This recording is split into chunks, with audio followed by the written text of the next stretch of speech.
Hello students, welcome back.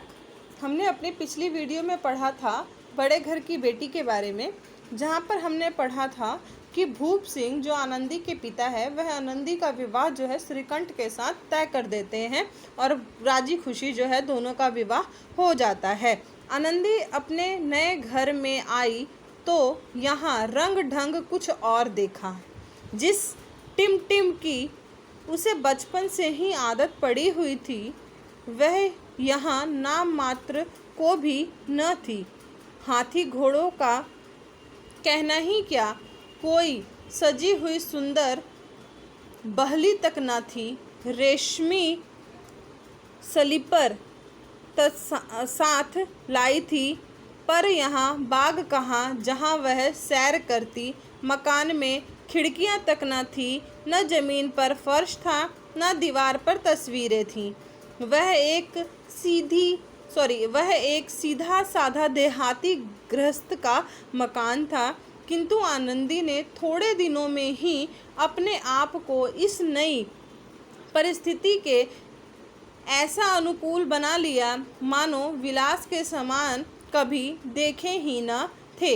यहाँ पर क्या है, आनंदी जो है शादी के बाद जब वह अपने ससुराल आती है तो जिस चीज़ की उसे बचपन से आदत थी, क्या है, टिमटिमा जो है मतलब बनावटी जो श्रृंगार होते हैं जिसकी आदत आनंदी को पहले से थी, वो मखमली चप्पल पहनना, वह बागों में जाना, सैर करना, खिड़कियां होना घरों में, ज़मीन पर फर्श होना, तस्वीरें होना, ये सब चीज़ें जो थी वह श्रीकंठ के घर में नहीं थी। लेकिन आनंदी जो थी उसने बहुत कम ही दिनों में अपने आप को उस घर में जो है उस घर की परिस्थितियों के साथ अपने आप को ढाल लिया था और ऐसा लग रहा था कि जैसे कि आनंदी ने कभी ये सब चीज़ें जो हैं विलास की, जो भोग की जो चीज़ें हैं वह कभी उसने देखी ही न थी। एक दिन दोपहर के समय लाल बिहारी सिंह दो चिड़िया लिए हुए आया और भावज मतलब क्या होता है, भाभी से बोला, जल्दी से पका दो, मुझे भूख लगी है। आनंदी भोजन बनाकर उसकी राह देख रही थी। अब वह नया व्यंजन बनाने बैठी। हाड़ी में देखा तो घी पाभर से भी अधिक न था।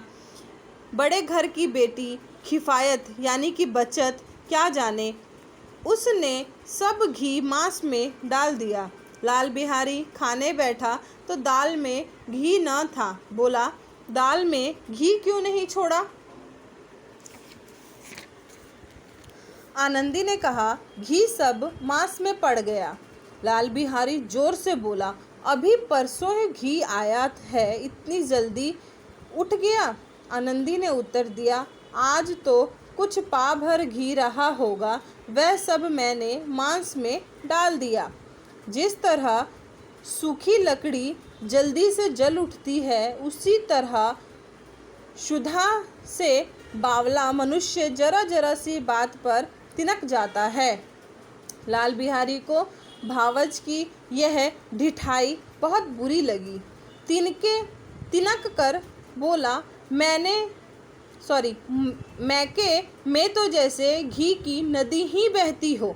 यहाँ पर क्या है, अब तर्क वितर्क चल रहा है भाभी और देवर के बीच में कि जो देवर है वो बोलता है कि उसे सब खाने में घी चाहिए होता है, लेकिन आनंदी को ये चीज़ नहीं पता था कि हाँ मतलब इसी जितना घी पाभर है मुझे ये सारा घी जो है वह मांस में ना डालकर उसमें से बचाना भी है। उसने क्या किया, सारा का सारा घी जो था मांस में डाल दिया और जिसकी वजह से लाल बिहारी को दाल में घी नहीं मिला और जिस पर वह तिलमिला उठा, तिनक गया और भावज को जो है वह जवाब देने लगा कि मायके में तो जैसे तुम्हारे घी की नदियाँ ही बहती हो।